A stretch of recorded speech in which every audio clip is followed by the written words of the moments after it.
오늘은 하나님께서 고린도후서 5장 17절에서 19절에 우리에게 주셨습니다. 오늘같이 은혜 받고자 하는 말씀은 새로운 변화 두 번째 시간이 되겠습니다. 이상 우리 같이 인사합시다. 오늘도 큰 은혜의 시간 됩시다. 오늘도 큰 은혜의 시간 되십시다. 큰 은혜의 시간 되십시다. 은혜의 시간 되십시다. 오늘도 우리 예수 안에서 변화하는 삶이 되기를 주님의 이름으로 축원드립니다. 아멘. 우리가 교육과 훈련은 사람을 바꿀 수 있는 것처럼 보입니다. 그렇지만은 결국 그 교육과 훈련을 멈춰버리면은 다시 되돌아가는 것이죠. 그래서 이 성도들의 삶은 겉모습이 아니라 내면적인 변화가 일어나야 될 줄로 믿습니다. 그래서 로마서 12장 12절에서 12장 2절에서 이렇게 말씀합니다.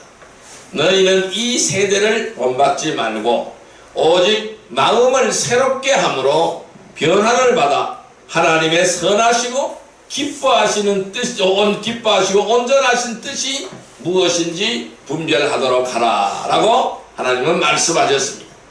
자, 우리가 이 신앙생활을 하는 데 있어서 내면적인 변화가 없다면은 그가 얼마나 열심을 내든지 그것은 종교생활일 뿐인 것입니다. 그래서 이 성도들은 종교인이 아닌 것입니다. 신앙인이라는 것입니다. 우리는 믿음의 사람, 신앙인이 되기를 주님의 이름으로 축원드립니다. 그래서 우리가 살아계신 하나님을 믿고 따르고 명령에 순종하는 종이고 하나님의 일꾼이고 예수 그리스도의 군사인 것입니다. 사람들은 다양한 방법으로 자신을 변화시키려고 합니다. 그렇지만 이 분명한 것은 자신의 힘으로는 자신의 내면을 변화시킬 수가 없다라는 것입니다. 그럼 우리는 어떻게 하면은 진정한 내면의 변화를 경험을 할 수가 있을까요?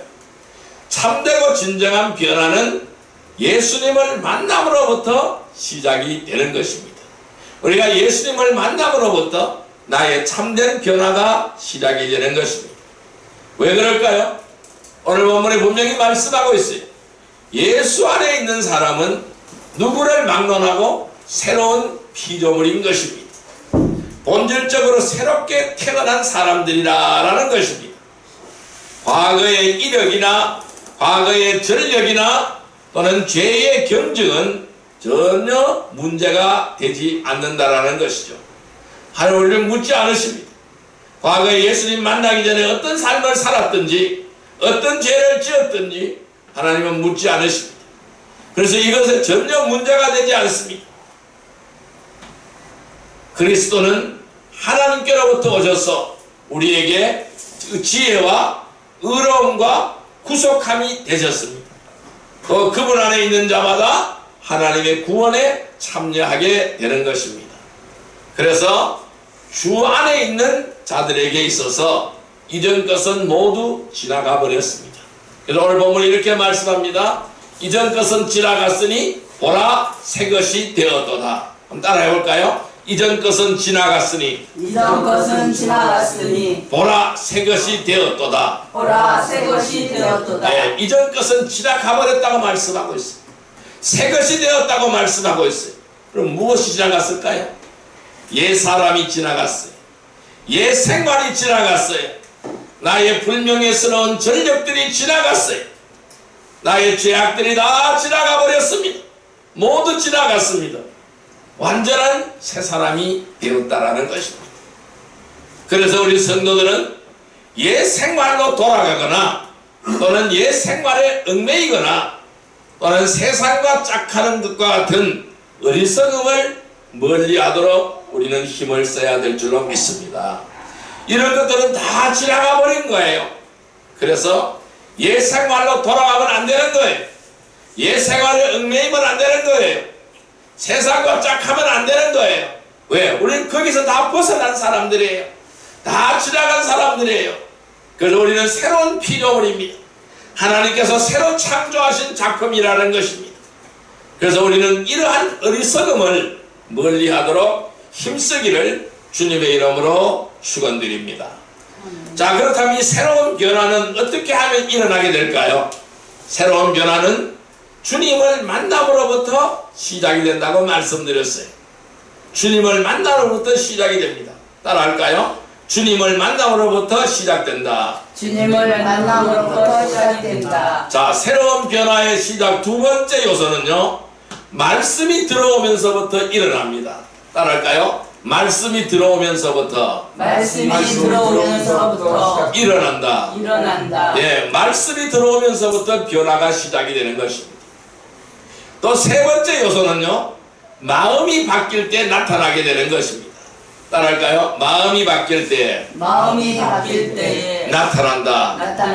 예, 이것이 바로 변화의 요소입니다. 자, 새로운 변화의 시작은 주님을 만남으로부터 시작이 됩니다. 두 번째로는 말씀이 들어오면서부터 이 변화가 일어나는 겁니다. 세 번째로는 마음이 바뀔 때에 변화가 일어나게 되는 것입니다. 그럼 오늘 두 번째 시간으로서 두 번째 요소, 말씀이 들어오면은 어떤 변화가 시작이 되어질까요? 우리에게 말씀이 들어오면 변화가 일어난다고 했어요. 그럼 이 말씀이 임했을 때에, 나에게 말씀이 들어왔을 때에, 내가 말씀을 내 심령에 심었을 때에 어떤 변화가 시작이 될까요? 그 첫 번째 변화는 자신의 약함을 인정하게 됩니다. 따라할까요? 자신의 약함을 인정하게 된다. 예, 자신의 약함을 인정하게 되는 이러한 변화가 일어나게 되는 것입니다. 자, 말씀 찾아보겠습니다. 고린도 후서 12장 9절의 말씀을 보겠습니다. 신약성경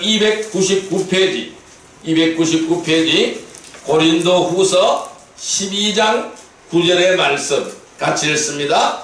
나에게 이르기를 내 은혜가 내게 족하도다. 이는 내 능력이 약한 데서 온전하여 짐이라 하신지라. 그러므로 도리어 크게 기뻐함으로 나의 여러 약한 것들에 대하여 자랑하리니 이는 그리스도의 능력이 내게 머물게 하려 함이라. 다시 한번요. 나에게 이르기를 내 은혜가 내게 족하도다. 이는 내 능력이 약한 데서 온전하여 짐이라 하신지라. 그러므로 도리에 크게 기뻐함으로 나의 여러 약한 것들에 대하여 자랑하리니 이는 그리스도의 능력이 내게 머물게 하려 함이라. 아멘. 자, 우리의 약한 것들에 대하여 자랑한다. 이 마을 선생님은 나의 약한 것을 자랑한다라고 했어요. 왜? 그리스도의 능력이 내게 머물게 하려 함이라 라고 말씀했어요. 그러니까 내가 약함을 인정할 때에 주님의 능력이 나타나는 줄 믿습니다. 내가 약함을 인정하는 이러한 변화 속에서 주님이 역사하시는 줄 믿습니다. 여러분, 아담의 옛 성품을 가진 사람은 누구나 자신을 높이고 자랑하며 인정받기를 원합니다. 오늘 모든 사람들이 세상에서 자신을 높이려고 합니다. 그리고 자신을 자랑합니다. 그리고 자신을 인정받기를 원한다라는 겁니다. 그렇지만은 성경이 말하는 가장 근본적인 변화는 뭘까요? 나 스스로는 아무것도 할 수 없는 사람이라는 것을 고백하는 데서부터 출발되는 겁니다. 그럼 이 성경에서 말하는 변화는 어떻게 일어나느냐? 나는 아무것도 할 수 없는 사람이라는 것을 고백할 때에 이 변화가 시작이 되어진다는 것입니다. 하나님, 나는 아무것도 모릅니다. 나는 아무것도 할 수가 없습니다. 나는 약하기 짝이 없습니다. 나는 이 벌레만도 못한 인간입니다. 나는 이 죄인입니다. 내가 무엇을 할 수가 있겠습니까? 이 고백을 할 때에 하나님께서 역사하는 거예요. 이때에 바로 변화가 일어나게 되는 줄 믿습니다. 자신이 누구이며 자신이 어떠한 존재인지를 알지 못하는 사람들은 교만하고 자만합니다. 그러나 하나님을 알고 자신을 알고 이렇게 되어지면 겸손해질 수밖에 없어요. 왜? 나는 하나님 앞에 섰을 때에 먼지만도 못한 존재라는 사실, 티끌만도 못한 존재라는 사실, 하찮은 존재라는 사실을 깨닫게 되는 거예요. 그럴 때에 겸손해질 수밖에 없는 거예요.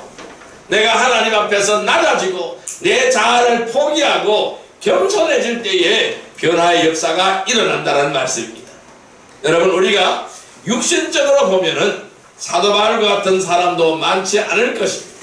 이 사람은요, 로마 시민권을 가졌어요. 그 당시에 로마가 통치하는 시대였어요. 로마의 시민권을 가졌다는 것은 세계 최고의 1등 국민이라는 거예요. 로마의 시민권을 가졌다는 거예요. 오늘도 우리가 이 세상에서 볼 때에 미국의 시민권을 가진 사람은요, 아주 우러러보잖아요. 똑같은 거예요. 로마의 시민권을 가졌어요. 그리고 로마의 백성이 로마의 국민입니다. 또한 유대인 중에 유대인입니다. 가말리엘 문화에서 자랐어요. 납비 교육을 받았어요. 율법의 가장 엄격한 바리새인이었어요. 그래서 바리새인 중에 바리새인이었어요. 여러분, 최고의 학문을 했어요. 아주 머리가 똑똑하고 지혜도 아주 많은 사람입니다. 또한 출신으로 봤을 때에 바리새인 중에 바리새인이고 유대인 중에 유대인이라는 것입니다. 이러한 출신으로 이 바리새파 출신이기 때문에 열성으로 말하면은 정말로 대단했던 사람입니다. 그런 자기의 열성을 가지고 이 예수 믿는 사람을 신성 모독죄로 고발해서 돌로 쳐 죽였던 사람인 거예요. 이 사람이 바로 바울이라는 사람이에요. 이 이름이 바뀌었지만 바뀌기 전에 사울이었던 사람이죠. 그러니까 육신적으로는 최고를 자랑하는 사람이라는 겁니다. 그래서 세상에서 인정받기를 좋아했던 사람이라는 거예요. 세상에서 부귀와 명예를 누렸던 사람이라는 거예요. 그런데 바울 선생님은 이렇게 고백을 하고 있어요. 오늘 읽었던 고린도후서 12장 9절 다시 한번 읽습니다. 나에게 이르시기를 내 은혜가 내게 족하도다. 이는 내 능력이 약한 데서 온전하여 집이라 하시니라. 그러므로 도리어 크게 기뻐함으로 나의 여러 약한 것들에 대하여 자랑하리니 이는 그리스도의 능력이 내게 머물게 하려 함이라. 그는 모든 걸 다 내려놓았어요. 주님을 만나고부터 주님 앞에 모든 걸 다 내려놓았어요. 로마의 시민권도 내려놨어요. 최고의 학문도 내려놨어요. 최고의 열성도 내려놨어요. 바리새인 중에 바리새인도 내려놨어요. 유대인 중에 유대인도 내려놨어요. 납비의 직분도 내려놨어요. 다 내려놨어요. 아무것도 아니라는 거예요. 그러니 이렇게 고백합니다. 내가 아는 모든 지식은 배설물이라고 고백하고 있어요. 나는 예수 그리스도를 아는 지식이 가장 고상한 지식이라. 내가 알고 있는 모든 것, 나의 모든 걸 다 배설물로 여기노라.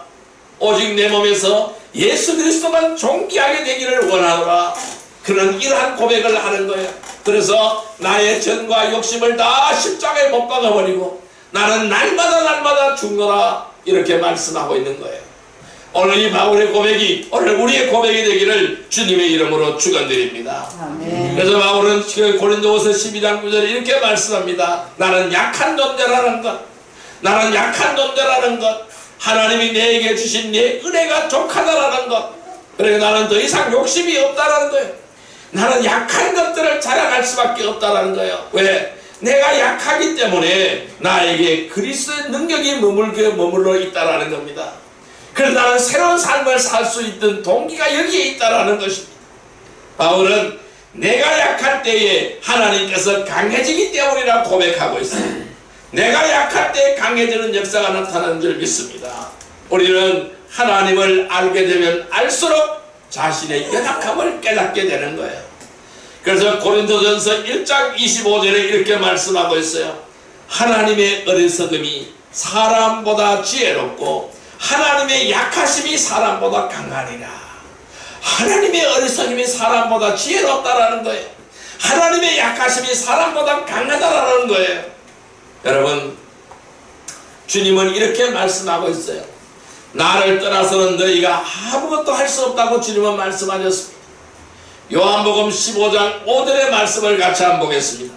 173페이지입니다.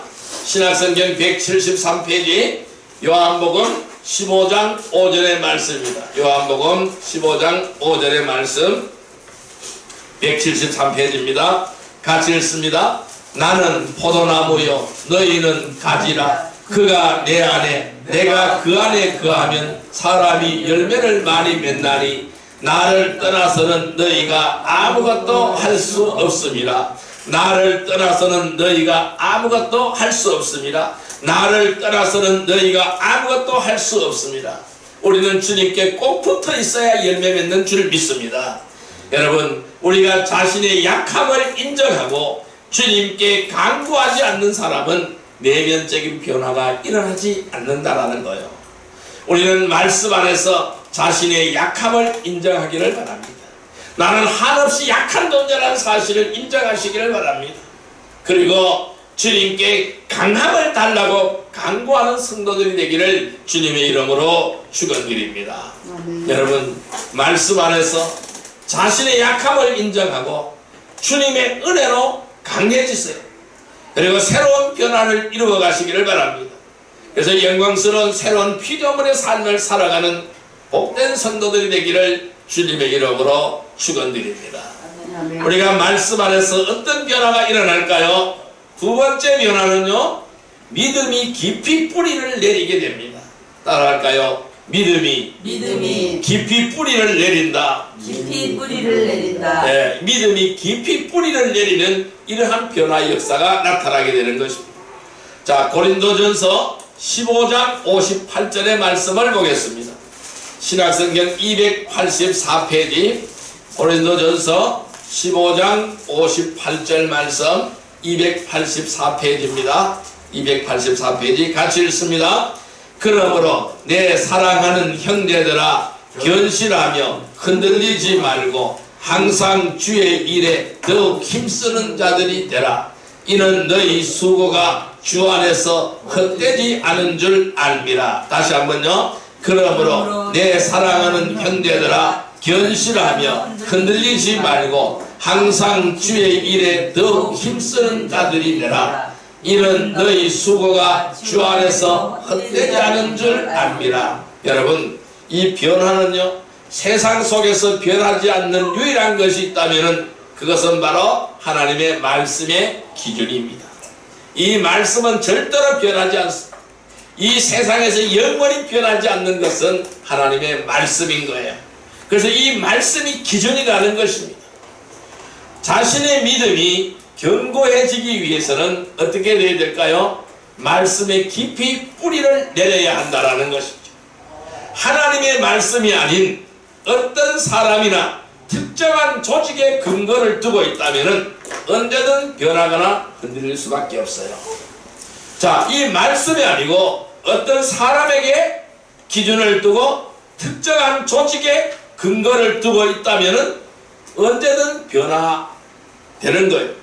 그러니까 흔들릴 수밖에 없는 거예요.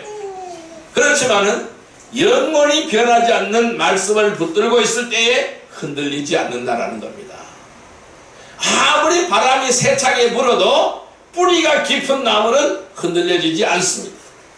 아무리 폭풍우가 불어닥치고 비바람이 불어닥쳐도 깊이 뿌리를 박은 나무는 쓰러지지 않습니다. 여러분, 태풍이 지나가고 난 뒤에 우리는 길가에 가로수가 많이 쓰러져 있는 것을 볼 수가 있습니다. 그럼 어떤 나무들이 넘어졌어요? 뿌리가 약한 나무들이 넘어지는 거예요.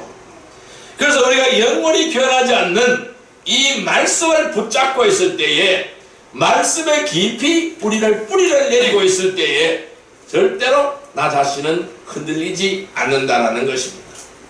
그래서 고린도전서 15장 58절 다시 한번 읽습니다. 그러므로 내 사랑하는 형제들아, 견실하며 흔들리지 말고 항상 주의 일에 더욱 힘쓰는 자들이 되라. 이는 너희 수고가 주 안에서 헛되지 않을 줄 알미라. 뭐라고요? 견실하라는 거예요. 흔들리지 말라라는 거예요. 항상 더욱 주의 일에 힘쓰는 자가 되라는 것입니다. 그러면은 흔들리지 않으려면은 뿌리가 내려져야 되죠. 뿌리가 튼튼해야 흔들리지 않는다라는 겁니다. 우리의 믿음의 뿌리가 깊이 내려가기를 주님의 이름으로 축원드립니다. 에레미야 선지자는 이스라엘 백성들에게 말하기를 너희의 가증한 것들을 버리면은 내가 흔들리지 아니하리라 라고 하였습니다. 자신의 믿음이 흔들리지 않으려면은 말씀이 아닌 어떤 것도 믿음의 근거가 되지 않도록 해야 한다는 거예요. 그럼 우리 불순물을 다 제거해버려야 되는 거예요. 불순물이 없어야 되는 거예요. 말씀에 잡된 것이 섞여서는 안 되는 거예요. 내 생활 속에 말씀에 잡된 것이 섞여 있어서는 안 된다는 것입니다. 그런 것이 믿음의 근거가 되지 않아야 된다는 거예요. 구원받은 이후에도 우리가 말씀을 체계적으로 공부하지 않으면 기초가 튼튼하지 못한 거예요. 이 기초가 튼튼하지 못한 집은 쓰러질 수밖에 없어요. 그럼 어떻게 될까요? 어려움이 생기고 문제가 생기는 거예요. 그렇게 되면 쉽게 믿음에서 떨어져 나가는 것입니다. 아니, 예수 믿어봤자 아무 소용없네 하고 떠나가는 거예요. 왜? 말씀의 뿌리가 없어서 그래요. 기초가 튼튼하지 못해서 그래요. 기초가 튼튼하다면은 절대로 흔들리지 않는다라는 겁니다. 여러분, 말씀에 대한 절대적인 믿음의 원칙이 없는 사람들은 진정한 변화를 맛볼 수가 없어요. 이 진정한 변화를 경험할 수가 없어요. 말씀 안에서 믿음이 깊이 뿌리를 내려서 절대적인 믿음의 원칙으로 살아가는 성도들이 되기를 주님의 이름으로 축원드립니다. 우리는요, 말씀 안에서 자신의 약함을 인정하시길 바랍니다. 그럴 때 주의 은혜로 강해지는 줄 믿습니다. 또한 말씀 안에서 믿음이 깊이 뿌리를 내리기를 주님의 이름으로 축원드립니다. 그렇게 되면은 절대적인 믿음의 원칙이 생겨나게 되는 겁니다. 이 절대적인 믿음의 원칙으로 살아가기를 바랍니다. 그리하여 새로운 변화를 이루고 영광스러운 새로운 피조물의 삶을 살아가는 복된 성도들이 되기를 주님의 이름으로 축원드립니다. 아멘. 자, 우리가 말씀 안에서 세 번째 어떤 변화를 이루어갈 수 있을까요? 세 번째로는 더욱 약속에 대한 확신을 가지게 됩니다. 따라할까요? 약속에 대한 확신을 가지게 된다. 확신을 가지게 된다. 예, 약속에 대한 확신을 가지게 되는 것입니다. 자, 말씀 보겠습니다. 히브리서 10장 35절에서 36절의 말씀입니다. 364페이지입니다. 364페이지 히브리서 10장 35절에서 36절 말씀 같이 읽습니다. 그러므로 너희 담대함을 버리지 말라. 이것이 큰 상을 얻게 하느니라. 너희에게 인내가 필요하면 너희가 하나님의 뜻을 행한 후에 약속하신 것을 받기 위함이라. 다시 한번요. 그러므로 너희 담대함을 버리지 말라. 이것이 큰 상을 얻게 하시리라. 너희에게 인내가 필요하면 너희가 하나님의 뜻을 행한 후에 약속하신 것을 받기 위함이라. 아멘. 우리에게 약속하신 것을 주신다고 말씀하고 있어요. 그럼 우리는 이 약속에 대한 확신을 가져야 되는 것이죠. 이 약속에 대한 확신은 그냥 오는 것이 아니에요. 내가 말씀 안에 있을 때에 이 약속에 대한 확신을 얻을 수가 있는 거예요. 여러분, 확신이 없으면 어떻게 될까요? 자신감을 잃어버리게 되는 거예요. 확신이 있어야 자신감이 있는 거예요. 확신이 없으면 자신감이 없는 거예요. 많은 사람들이 교회를 다니면서도 구원에 대한 확고한 확신도 없고 주님의 약속에 대한 확신도 없기에 올바른 신앙생활을 하지 못하는 거예요. 그들은 무엇을 어떻게 해야 하는지를 알지 못하기 때문에 열심히 하면 되겠지, 열심히 하면 되겠지, 이러한 생각으로 종교생활을 하는 것입니다. 우리의 생활은 종교생활이 되면 안 되는 거예요. 믿음의 생활이 되어야 되는 거예요. 사도 바울은 이렇게 말씀합니다. 하나님의 말씀의 기준이 죄인은 물론 세상을 변화시킨다는 확신을 가지고 지역교회에 필요한 지침서를 제시한 것입니다. 확신 가운데 행한 모든 것들은 반드시 보상을 받게 되어진다는 거예요. 우리는 믿음의 확신을 가지기를 바랍니다. 확신 속에 거하기를 바랍니다.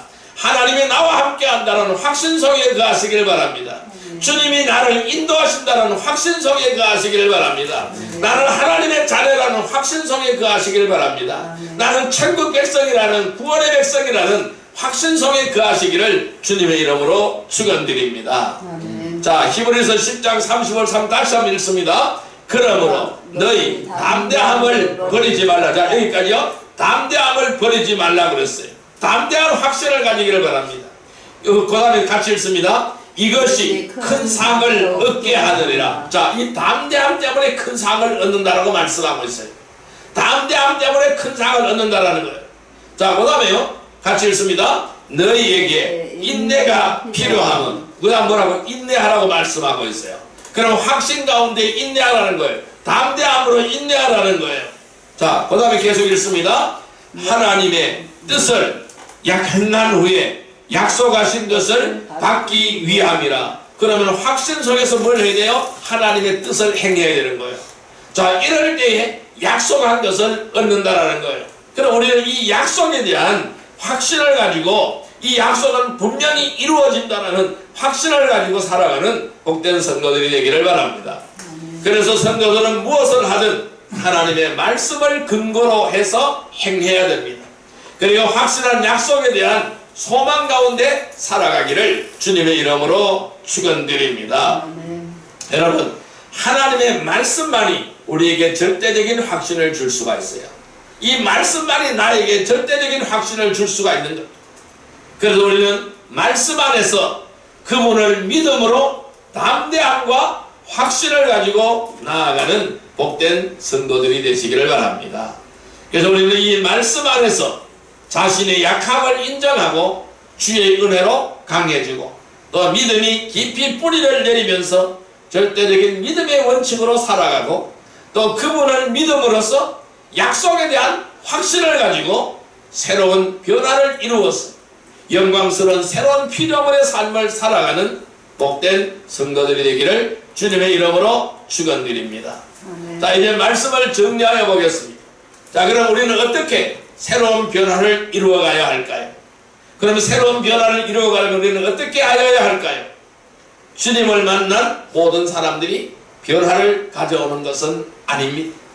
많은 사람들이 거듭난 이후에도 하나님의 말씀으로 양육을 받지 못하고 주님과의 교제가 단절됨으로 인해서 삶의 변화가 중단되어진다는 것입니다. 우리 가장 중요한 것은 말씀으로 양육받아야 되는 거예요. 이 말씀으로 양육받을 때에 주님과 교제가 일어나게 되는 거예요.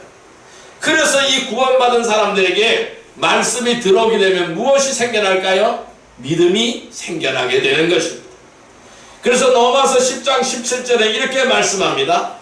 믿음은 들음에서 나며 들음은 그리스도의 말씀으로 말미암았느니라. 그러니까 말씀을 들을 때에 믿음이 생겨나게 되는 거예요. 믿음은 그냥 태어나는 것이 아닙니다. 내가 말씀을 들을 때에 생겨나게 되는 줄 믿습니다. 그래서 이 믿음은 하나님의 뜻과 하나님의 계획을 실천하는데 가장 기본이 되는 거예요. 가장 중요한 요소가 되는 거예요. 그래서 우리 성도들의 내면적인 변화는 자연 법칙이 아닙니다. 말씀의 기준을 통해서 이루어가야 되는 것입니다. 많은 사람들이 원칙 중심의 삶을 살고 싶어 하지만 무엇이 원칙인지에 대한 기준이 명확하지 않기 때문에 방황하고 갈등을 느끼는 것입니다. 그래서 삶에 있어서 가장 분명한 원칙은 바로 하나님의 말씀이 기준이 되는 삶인 거예요. 그래서 성도들의 삶의 최종 권위가 바로 말씀이 되어야 한다는 것이죠. 그래서 말씀이 없는 사람은 계속적으로 자신의 생각과 주관으로 계획하고 실행합니다. 그러면 어떻게 될까요? 만족함을 얻을 수가 없는 거예요. 새롭고 진정한 변화는 예수 안에서 말씀이 들어오면서부터 시작이 되는 것입니다. 그럼 이 새로운 변화의 시작은 아까 뭐라 그랬어요? 주님을 만나로부터 시작이 된다. 말씀이 들어오면서부터 일어난다.